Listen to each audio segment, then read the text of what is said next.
Hello guys, কি অবস্থা সবার? শীত চলে যাচ্ছে, যার কারণে যারা এখনো ভাপা পিঠা বানিয়ে খাওয়া শেষ করোনি, দ্রুত গরম গরম ভাপা পিঠা বানিয়ে খাওয়া শুরু করে দাও তোমরা। যদি হয় খেজুরের গুড় আর নারিকেলের নরম অংশ দিয়ে ভাপা পিঠা বানানো, কি যে মজা! মুখে দিলে শুধু স্বাদ আর স্বাদ। তোমাদের কাছে ভাপা পিঠা কেমন লাগে সেটা কমেন্টে জানিও। আর আমার ভিডিওতে বেশি বেশি করে লাইক কমেন্ট করো।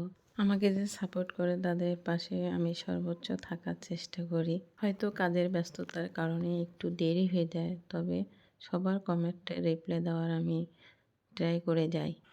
একে অপরের সাপোর্ট ছাড়া আমাদের সামনে এগিয়ে যাওয়া কখনোই সম্ভব না। তাই চলুন সবাই সবাইকে বেশি বেশি করে সাপোর্ট করে যাই। আমার পিঠাগুলা দেখো কি সুন্দর নরম তুলতুলে হয়েছে, আর ভিতরটাও অনেক লোভনীয় হয়েছে দেখতে। দেখতে যতটা সুন্দর, খেতে তার থেকেও দ্বিগুণ সুস্বাদু। আরেকটি পিঠা, এটা হচ্ছে পেঁয়াজ, ধনেপাতা, কাঁচামরিচ দিয়ে বানানো। এই পিঠাটা অনেক মজার। যারা বেশি ঝাল ঝাল পছন্দ করে তাদের জন্য